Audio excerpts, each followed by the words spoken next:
What is up, guys? It is Quinn here, and in this video I'm going to be going through my rest of season rankings at every single position. So going through top 36 running backs, top 36 wide receivers, I think top 24 quarterbacks, and then top 18 tight ends. And full transparency, not getting super in-depth on all these players. I'm kind of just going to put up the graphic. I have the tiers, just kind of talk about the players that are in each tier, and then just go from position to position. I'm not trying to be here, talking to you guys for an hour and a half, because that's probably how long it would take if I actually went in detail on every single player. But we're just going through all the positions. Hopefully this can help you guys kind of evaluate players moving forward, potentially help you make some trades, maybe locate some potential trade targets. And then also just keep in mind that these are my rest of season rankings. These may not exactly line up with the general value. So maybe I have a guy ranked super high, but he's not, widely regarded as, being that great of an option. That's something you're still going to have to work through because you may be able to get him for cheaper, compared to where I have him ranked. But enough of me talking. Actually, if you guys do have any questions, you can drop those down below. If you enjoy, like button, subscribe, all of that. But let's just jump right into the running backs. And I have three players here in the top tier. I have McCaffrey, Saquon Barkley, and Austin Eckler. And then in tier 2, I actually have Josh Jacobs leading this tier. Maybe a surprise to some people. The dude is just on fire. And something that Josh Jacobs has that some of the players behind him, like Nick Chubb and Derrick Henry, do not have, is that Jacobs has had some really solid receiving involvement. I'm obviously not expecting him, to maintain the production he's had over the last 3 games, but I think he's going to be a locked-in running back one rest of season if he can maintain his current workload. Then at 5, Nick Chubb, 6, Derrick Henry, 7, Joe Mixon, and then 8, Jonathan Taylor. That is going to wrap up the tier 2 guys. And then heading into tier 3, I have DeAndre Swift, Travis Etienne, Kenneth Walker, and then Dalvin Cook. This is running back 9 through running back 12. I think a healthy DeAndre Swift is in that tier 2 group. Unfortunately, we're just not locked in on his health right now. As you guys can see, I'm very high on Etienne and Kenneth Walker rest of season. Also, I don't think I mentioned this at the top, but these are going to be rankings before the Thursday night game. So, I'm recording this before, I guess, so we have every team having, close to the same number of games. So I will not know what happens in the Buccaneers-Ravens game. And then to wrap up that tier 3, Dalvin Cook coming in here at number 12. Then I have 3 players in tier 4, Leonard Fournette, actually Alvin Kamara at 13, Leonard Fournette at 14, Dameon Pierce at 15. The thing here with Leonard Fournette where I struggle is that I think, a workhorse Leonard Fournette on a Bucs offense that's clicking, that's a top 5 running back. And I do think that's in his potential rest of season. The problem is he also has the downside of this unit really struggling over the last 2 games, especially, but really over the entire season. Plus the fact that Rachaad White is kind of, right on his tail. So there's a situation where Fournette is a top 5 running back rest of season, but there's also a situation where he, enters into a committee, and a lot of the running backs I have ranked ahead of him, like Etienne, Walker, Cook, Kamara, these guys are not going to get, replaced as the number 1 running back. I'm not saying that's likely to happen for Fournette, but that's still, semi a possibility. So that's why he's going to fall outside the top 12 running backs. I talked about Dameon Pierce at 15, starting the tier 5s. I just have Aaron Jones and Ramondre Stevenson. I think those guys are kind of a little bit behind the tier 4s, but I think they do kind of clear the tier 6s. Tier 6 is going to be Raheem Mostert, Miles Sanders, James Conner, and Devin Singletary. Just players that I think are really solid running back 2s rest of season. Conner may look like the odd man out here. Maybe Singletary also. I just think a healthy James Conner is probably approaching high-end running back 2 territory. So you're getting a little bit of a discount with him being banged up. Maybe they rock with a committee rest of season. But a healthy James Conner is definitely, in the RB 15, 16, 17 range. Devin Singletary at 21. Hasn't had the touchdown luck, but has had a solid workload on this Bills offense. Then in tier 7, I have the 2 Cowboys running backs, Zeke and Pollard at 22 and 23, and then Cordero Patterson here at 24. It seems like it's possible for Patterson to return within the next week or 2. Obviously, the injury uncertainty is going to have him a little bit lower. A healthy Patterson is probably in that tier 7, maybe even the tier 5 group. Tier 8, I have Najee Harris, Kareem Hunt, David Montgomery. Najee Harris and David Montgomery, both kind of players with capped ceilings. For Kareem Hunt, we don't even know if he's startable at this point, but he has the potential of being traded into a better situation. And then I also think once Deshaun Watson comes in here, he's going to be a much better play.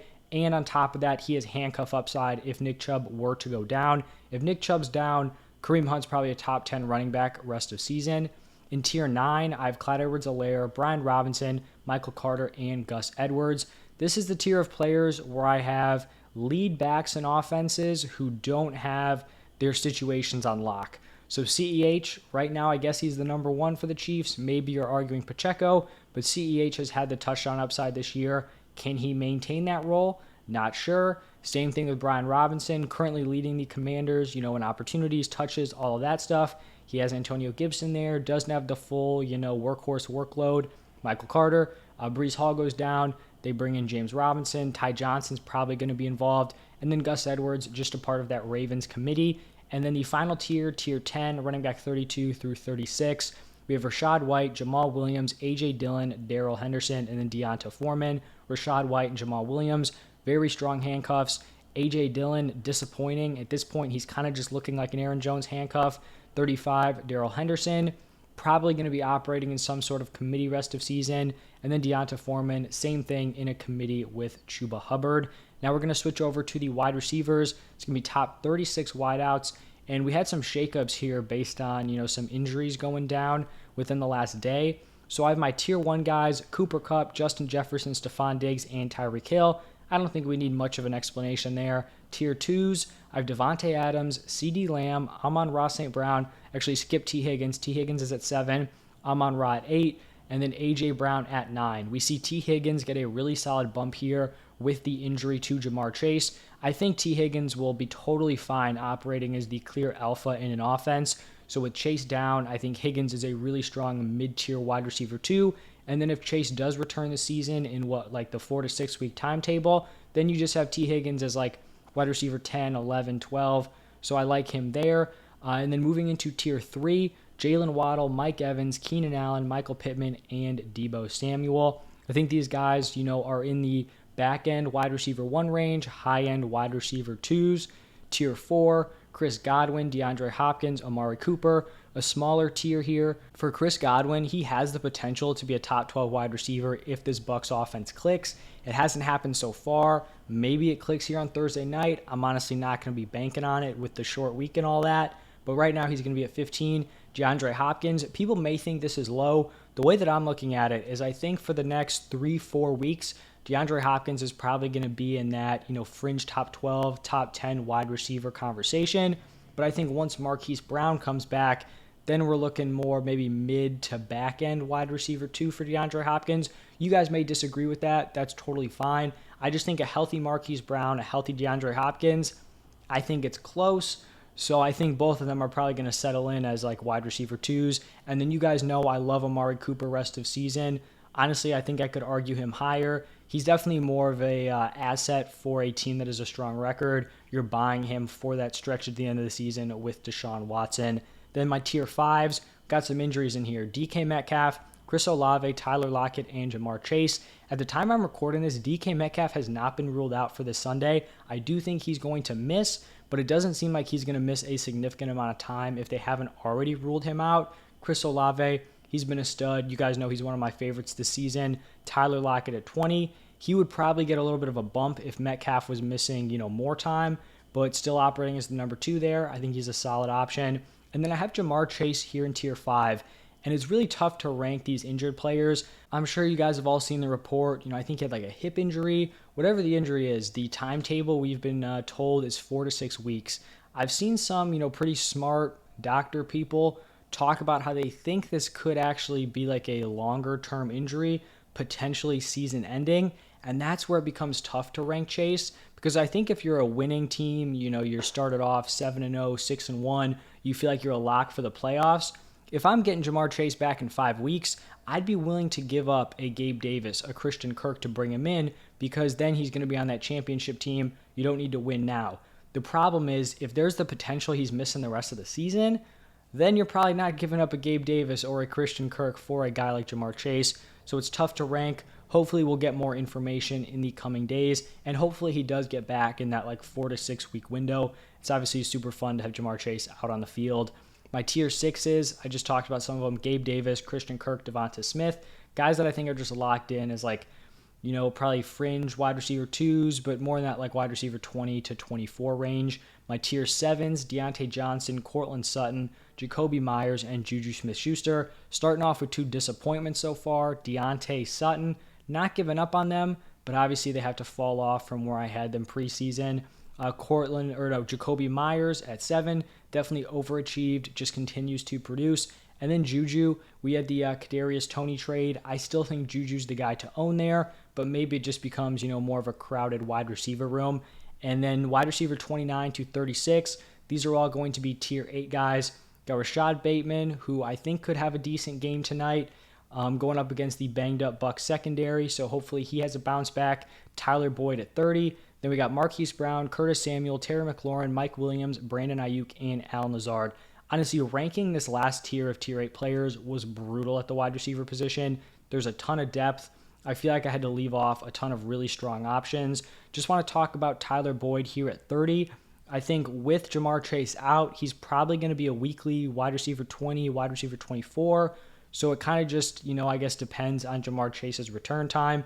If Jamar Chase is back, he's more in that like wide receiver 35, 36 territory. So maybe this is a little low here on Tyler Boyd, but it is kind of a developing situation. Same thing here with Marquise Brown. We heard he's going to miss at least a month. So is he back in 4 weeks, 5 weeks? Just not sure. Definitely more of a, contending roster target. Same thing with a guy like Mike Williams, going to miss at least 4 weeks, I believe.